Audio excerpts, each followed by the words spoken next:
Good morning dear students. I hope आप सब लोगों ने जो पिछले वीडियोस है उसको अच्छे से देख लिया होगा और उस पिछले वीडियो से आपने बहुत कुछ लर्न किया होगा।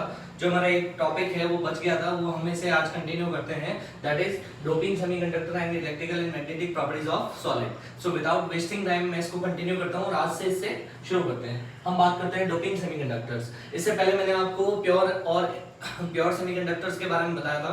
ऐसे सेमीकंडक्टर जिसके अंदर सारे के सारे एटम्स जो होते हैं वो सेम होते हैं are called pure semiconductors. Pure semiconductors की जो रेंज होती है, जो उनकी कंडक्टिविटी की रेंज होती है वो बहुत कम होती है। तो ऐसी कंडीशन में उनकी कंडक्टिविटी की रेंज को बढ़ाने के लिए हमें डोपिंग सेमीकंडक्टर बनाए गए हैं। ये डोपिंग सेमीकंडक्टर्स जो होते हैं इनकी कंडक्टिविटी जो होती है वो वाइड रेंज में होती है। जनरली मैंने आपको बताया था जो भी सेमीकंडक्टर्स होते हैं उनकी जो कंडक्टिविटी की रेंज होती है वो कंडक्टर से कम रहती है और इंसुलेटर से ज्यादा रहती है। ओके, तो डोपिंग सेमीकंडक्टर्स के बारे में बात करते हैं। डोपिंग सेमीकंडक्टर्स, डोपिंग वर्ड का मैं मतलब पहले से बता देता हूं। डोपिंग का मतलब होता है इंप्योरिटी मिलाना। किसी भी प्योर सेमीकंडक्टर्स में ग्रुप नंबर 13 और ग्रुप नंबर 15 इन दोनों में से किसी की अगर इंप्योरिटी मिला दी जाए तो जो नए सेमीकंडक्टर्स बनेंगे उन्हें डोपिंग सेमीकंडक्टर्स कहेंगे। ग्रुप नंबर 13 में आप जानते हो ये एलिमेंट्स आते हैं।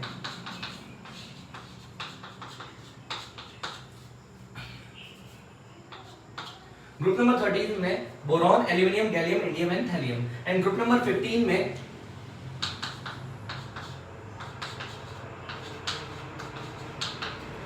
Nitrogen, phosphorus, arsenic, antimony and bismuth ये आते हैं। तो बेसिकली जो डोपिंग सेमीकंडक्टर्स होते हैं वो टू टाइप्स के होते हैं, N type and second one is P type. Okay, let's talk about N type semiconductors. सबसे पहले मैं प्योर सेमीकंडक्टर बना देता हूं।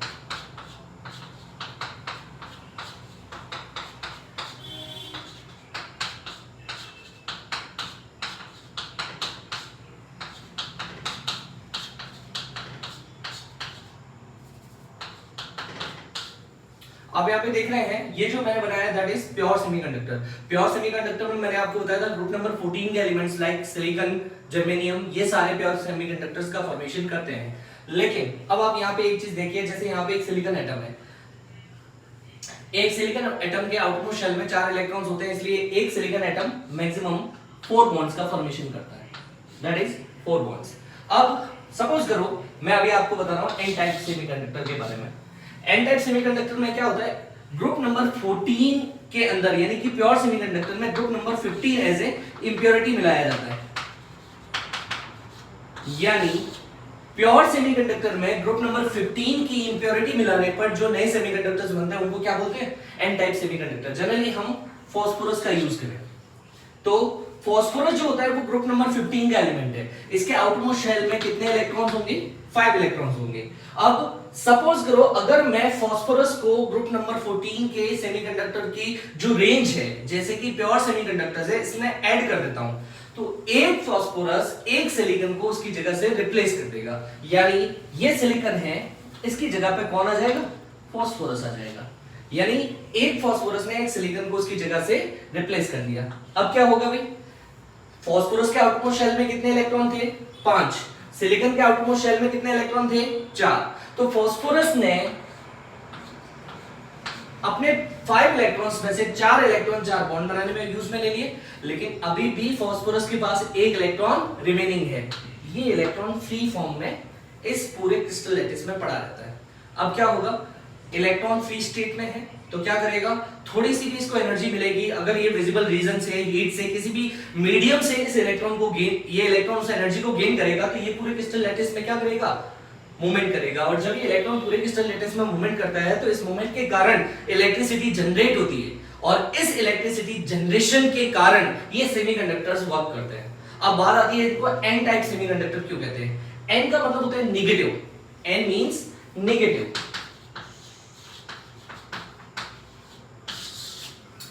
यहां पे इलेक्ट्रिसिटी का जो मूवमेंट है वो नेगेटिवली चार्ज इलेक्ट्रॉन के थ्रू होता है, इसलिए ऐसे सेमीकंडक्टर्स को एन टाइप सेमीकंडक्टर्स कहते हैं। आई होप आपको समझ में आ गया होगा।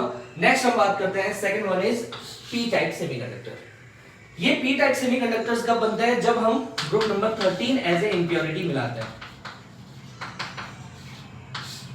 यानी पी टाइप सेमीकंडक्टर में फॉर्मेशन जो होता है इनका, वो प्योर सेमीकंडक्टर के अंदर ग्रुप नंबर 13 की इंप्योरिटी मिलाने पर बनते हैं। अब ग्रुप नंबर 13 में ये एलिमेंट्स होते हैं बोरॉन, एल्यूमिनियम, गैलियम, थैलियम। आप किसी का भी फॉर्मेशन कर सकते हो, आप किसी को भी ऐड कर सकते हो।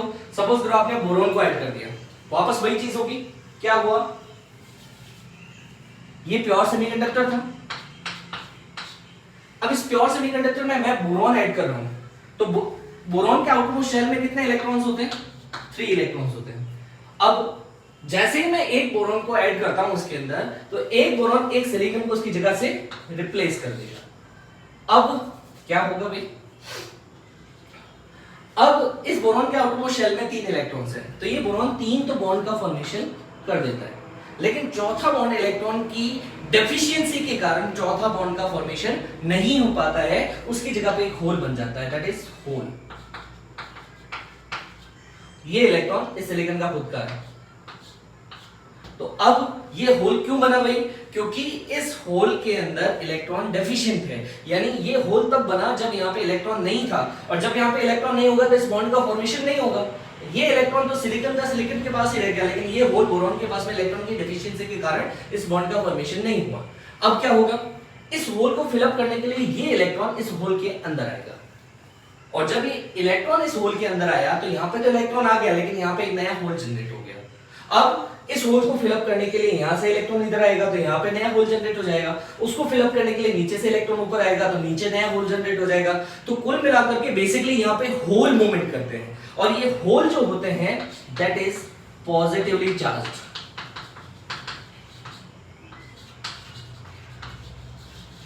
ये होल कैसे होते हैं? ये होल पॉजिटिवली चार्ज होते हैं, इसलिए ऐसे सेमीकंडक्टर्स को क्या कहते हैं? पी टाइप सेमीकंडक्टर्स कहते हैं। तो आई होप आपको सेमीकंडक्टर्स के बारे में पता चल गया होगा, एन टाइप और पी टाइप। अब इस पर से क्वेश्चन कैसे आते हैं? आपको ग्रुप नंबर 13 एंड 15 के एलिमेंट्स अगर याद है तो इस पर से आने वाले क्वेश्चन को आप बेसिकली इतना इजीली सॉल्व कर सकते हो, ऑन टिप्स सॉल्व कर सकते हो।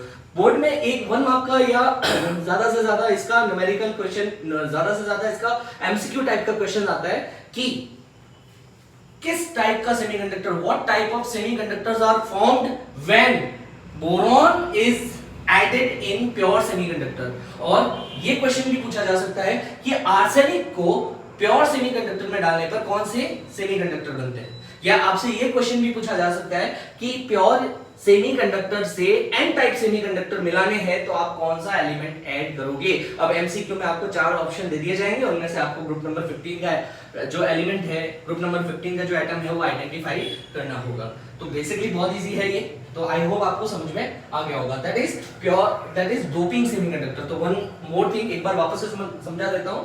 डोपिंग का मतलब होता है इम्प्योरिटी मिलाना। जब आप प्योर सेमीकंडक्टर में ग्रुप नंबर 13 और 15 की इंप्योरिटी ऐड करते हैं तो जो नए सेमीकंडक्टर्स बनते हैं उनको डोपिंग सेमीकंडक्टर कहते हैं। डोपिंग सेमीकंडक्टर्स जो होते हैं बेसिकली 2 टाइप्स के होते हैं, एन टाइप और पी टाइप के। एन टाइप सेमीकंडक्टर कब बनते हैं? ऐसे सेमीकंडक्टर जब ग्रुप नंबर 14 यानी कि जो प्योर सेमीकंडक्टर्स है उसमें ग्रुप नंबर 15 की इंप्योरिटी मिलाते हैं। और पी टाइप सेमीकंडक्टर कब बनते हैं?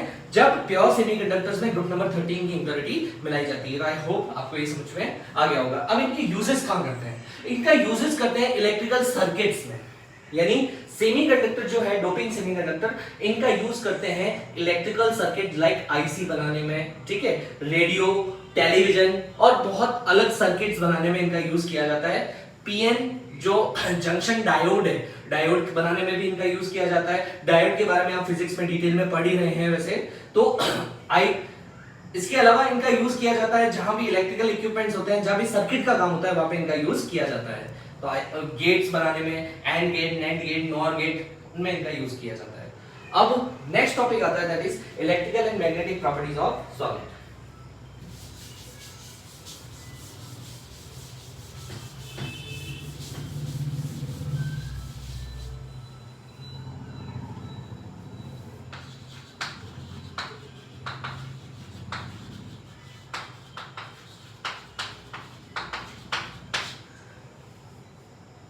सॉरी, ये इलेक्ट्रिकल प्रॉपर्टीज ही चल रही थी, मैग्नेटिक प्रॉपर्टीज ऑफ सॉलिड।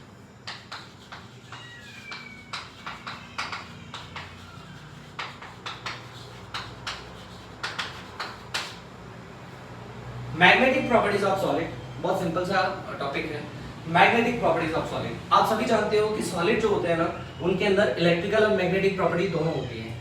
आपको जैसा कि मैं पहले बता चुका हूं, इलेक्ट्रिकल प्रॉपर्टी और मैग्नेटिक प्रॉपर्टी दोनों जो होते हैं वो किसके कारण होते हैं? इलेक्ट्रॉन के मूवमेंट के कारण होते हैं। जैसे एक ये न्यूक्लियस है, हर सॉलिड के अंदर इलेक्ट्रॉन, प्रोटॉन, न्यूट्रॉन्स रहते हैं। इस न्यूक्लियस के चारों ओर इलेक्ट्रॉन मूवमेंट करेगा।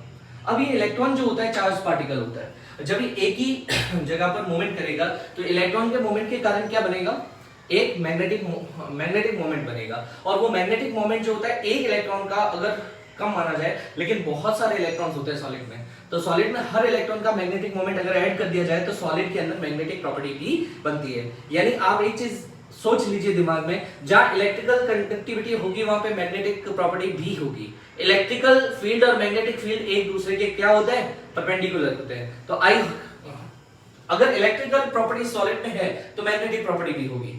तो मैग्नेटिक प्रॉपर्टीज ऑफ सॉलिड, तो सॉलिड में जो मैग्नेटिक प्रॉपर्टीज होती है वो इलेक्ट्रॉन के मूवमेंट के कारण जो मैग्नेटिक मोमेंट बनता है, मैग्नेटिक डाइपोल, मैग्नेटिक जो एरिया बनता है, उस एरिया से ओवरऑल सारे के सारे एरियाज को ऐड कर दिया जाए तो मैग्नेटिक मोमेंट का, मैग्नेटिक प्रॉपर्टी का फॉर्मेशन होता है।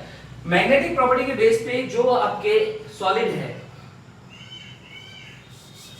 ये सॉलिड 5 टाइप्स के होते हैं। First, paramagnetic,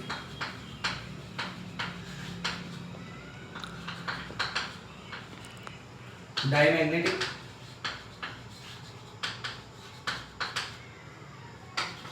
third ferromagnetic, fourth anti ferromagnetic, and fifth one is ferrimagnetic. इनके बारे में जानते हैं ये क्या है। सबसे पहले बात करते हैं पैरामैग्नेटिक। आपने 11th के अंदर, आपको याद हो तो 4th चैप्टर एमओटी के अंदर हमने जो हाइड्रोजन से लेकर के जो नियॉन तक है सारे कंपाउंड की हमने एमओटी बनाई थी। तब हमने उसके नीचे उनकी प्रॉपर्टीज लिखी थी, that is diamagnetic, that is paramagnetic, ये सारी चीजें हमने बताई थी। तो उसमें मैंने आपको एक रीजन बताया था कि जितने भी सारे कंपाउंड होते हैं जिनमें अनपेयर्ड इलेक्ट्रॉन होते हैं, जितने भी कंपाउंड्स होते हैं, जितने भी एलिमेंट्स होते हैं, या जितने भी आपके पास में ऐसी चीजें हैं जिनमें अनपेयर्ड इलेक्ट्रॉन है, ये अनपेयर्ड इलेक्ट्रॉन क्या करते हैं? अपने एक्सिस पे फ्री रोटेशन करते हैं। यानी न्यूक्लियस के चारों ओर तो घूमते ही घूमते अपने एक्सिस पे भी फ्री रोटेशन करते हैं। और जब कोई इलेक्ट्रॉन अपने एक्सिस पे फ्री रोटेशन करता है तो उसके फ्री रोटेशन के कारण एक मैग्नेटिक मोमेंट बनता है। और ये मैग्नेटिक मोमेंट जो होता है वो मैग्नेटिक प्रॉपर्टी गिव करता है। किसको करता है? सॉलिड को। तो किसी भी सॉलिड की मैग्नेटिक प्रॉपर्टी बेसिकली किसके कारण होती है? अनपेयर्ड इलेक्ट्रॉन के कारण। अगर किसी सॉलिड में अनपेयर्ड इलेक्ट्रॉन है, एक भी इलेक्ट्रॉन अनपेयर्ड है, तो वो इलेक्ट्रॉन कैसे, तो वो कंपाउंड कैसा होगा? पैरामैग्नेटिक। पैरामैग्नेटिक का मतलब है कि अगर उसको आप आउटर फील्ड में रखें, आउटर मैग्नेटिक फील्ड में, ये कंपाउंड है, दैट इज कंपाउंड। अगर आप उसको आउटर मैग्नेटिक फील्ड में रखेंगे तो वो मैग्नेटिक जो लाइंस है इनको अपने में से पास होने देगा। यानी ये मैग्नेट की और आउटर मैग्नेटिक फील्ड से अट्रैक्ट होगा। कैसे फोर्स से? वीक फोर्स से। तो ऐसे कंपाउंड जिनको एक्सटर्नल मैग्नेटिक फील्ड में रखने पर वीक फोर्स से अट्रैक्ट होते हैं due to presence of unpaired electron are called paramagnetic compounds. अब इसके अंदर आप देख सकते हैं पैरामैग्नेटिक में oxygen is a paramagnetic, O2, that is paramagnetic compound. और इसी का ही अगर उल्टा देखा जाए तो डायमैग्नेटिक कंपाउंड। डायमैग्नेटिक में इलेक्ट्रॉन सारे के सारे क्या होंगे? पेयर्ड होंगे। पेयर्ड इलेक्ट्रॉन का मतलब होता है कि ऐसे कंपाउंड जिनके अंदर सारे के सारे इलेक्ट्रॉन जो होते हैं वो ऑर्बिटल में, जो पॉली हंड का रूल हमने पढ़ा था उसमें हमने ये चीज देखी थी कि एक ऑर्बिटल के अंदर मैक्सिमम, एक ऑर्बिटल में मैक्सिमम 2 इलेक्ट्रॉन्स रहते हैं और वो 2 इलेक्ट्रॉन जो होते हैं उन दोनों का जो स्पिन रहता है वो अपोजिट रहता है। तो अगर डायमैग्नेटिक कंपाउंड में एक इलेक्ट्रॉन का स्पिन ऐसा है तो दूसरे इलेक्ट्रॉन का स्पिन ऐसा रहेगा। इसका मतलब जो इस इलेक्ट्रॉन से मैग्नेटिक मोमेंट जनरेट होगा और इस इलेक्ट्रॉन से जो मैग्नेटिक मोमेंट जनरेट होगा वो दोनों एक दूसरे के क्या होंगे? अपोजिट होंगे। और अपोजिट होने से एक दूसरे के इफेक्ट को क्या कर देंगे? कैंसिल कर देंगे। इसका मतलब है ऐसे कंपाउंड को अगर आउटर मोस्ट मैग्नेटिक फील्ड में रखा जाए तो ये क्या करेंगे? ये मैग्नेटिक फील्ड से वीक फोर्स से रिपेल होंगे। यानी ऐसे कंपाउंड जिनको एक्सटर्नल मैग्नेटिक फील्ड में रखने पर वीक फोर्स से रिपेल होते हैं उनको क्या बोलते हैं? डायमैग्नेटिक कंपाउंड बोलते हैं। और ऐसा इनमें किसके कारण होता है? पेयर्ड इलेक्ट्रॉन्स के कारण होता है। इसका एग्जांपल आपको पता है, कौन सा एग्जांपल रहेगा बताइए? Nitrogen N2 1s2 2s2 2p3, और इसी तरह से दूसरे नाइट्रोजन का भी 1s2 2s2 2p3, दोनों के p के 3 इलेक्ट्रॉन नीचे आके पेयर्ड हो गए, तो इसका एग्जांपल रहेगा that is N2। N2 is a paramagnetic compound. Okay, अब बात करते हैं फेरोमैग्नेटिक, ये इंपॉर्टेंट है। फेरोमैग्नेटिक कंपाउंड किसे कहते हैं? फेरो का मतलब नाम से पता चल गया होगा, आयरन से बिलोंग करता है। ऐसे कंपाउंड जिनको आउटर मैग्नेटिक फील्ड में रखने पर स्ट्रॉन्ग फोर्स से अट्रैक्ट होते हैं, बहुत ज्यादा फोर्स से अट्रैक्ट होते हैं, और अगर इनको लंबे टाइम तक मैग्नेटिक फील्ड में रखा जाए तो ये खुद भी मैग्नेट बन जाता है, खुद भी मैग्नेट की तरह बिहेव करने लगते हैं। ऐसे कंपाउंड को क्या कहते हैं? फेरोमैग्नेटिक कंपाउंड कहते हैं। और इनका फेरोमैग्नेटिज्म इनमें अनपेयर्ड इलेक्ट्रॉन, मैक्सिमम मोर अनपेयर्ड इलेक्ट्रॉन के कारण होता है। अनपेयर्ड इलेक्ट्रॉन कंटेनिंग आयंस के कारण होता है। इन अनपेयर्ड इलेक्ट्रॉन कंटेनिंग आयंस को बोलते हैं डोमेन। क्या बोलते हैं? डोमेन। यानी फेरोमैग्नेटिक कंपाउंड में ऐसे आयंस मिलते हैं जिनमें बहुत सारे अनपेयर्ड इलेक्ट्रॉन होते हैं। एक अनपेयर्ड इलेक्ट्रॉन नहीं होता, एक अनपेयर्ड इलेक्ट्रॉन मतलब वो पैरामैग्नेटिक, उनमें एक से ज्यादा अनपेयर्ड इलेक्ट्रॉन होते हैं, maximum number of unpaired electron होते हैं। और ये अनपेयर्ड इलेक्ट्रॉन जब पहले तो क्या होता है कि अगर कंपाउंड को हमने मैग्नेटिक फील्ड में नहीं रखा है तो उनके डोमेन सारे के सारे क्या रहते हैं? अलग अलग डायरेक्शन में फैले रहते हैं। ये इनके डोमेन की सिचुएशन होती है बिफोर। लेकिन जैसे ही आप इन डोमेन्स को मैग्नेटिक फील्ड में रखते हैं तो सारे के सारे डोमेन्स एक ही डायरेक्शन में क्या हो जाते हैं? अलाइन हो जाते हैं। और जब सारे डोमेन एक ही डायरेक्शन में अलाइन हो जाएंगे तो इनका मैग्नेटिक फील्ड भी उसी डायरेक्शन में एक साथ जुड़ जाएगा। और जब मैग्नेटिक फील्ड जुड़ जाएगा तो ऐसे compound outer most magnetic field में रखने पर स्ट्रॉन्ग फोर्स से अट्रैक्ट होते हैं। इसलिए ऐसे कंपाउंड को क्या कहते हैं? Ferromagnetic compound. तो आपसे क्वेश्चन ये पूछा जा सकता है, what are domain? Domain is a unpaired electron containing ions. और डोमेन का क्या यूज रहता है? कंपाउंड जो होता है that is after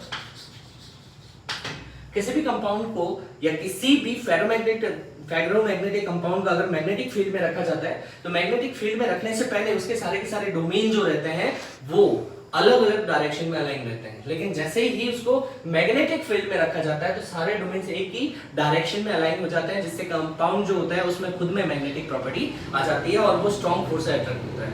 generally फेकोनी, iron, cobalt, निकल, इनमें फेरोमैग्नेटिज्म की प्रॉपर्टी सबसे ज्यादा होती है और इनमें भी सबसे ज्यादा कोबाल्ट में रहती है। तो कोबाल्ट जो है, आयरन जो है, निकल जो है, इनमें फेरोमैग्नेटिज्म बहुत ज्यादा रहता है, इसलिए ये कंपाउंड को हम क्या कहते हैं? फेरोमैग्नेटिक कंपाउंड कहते हैं।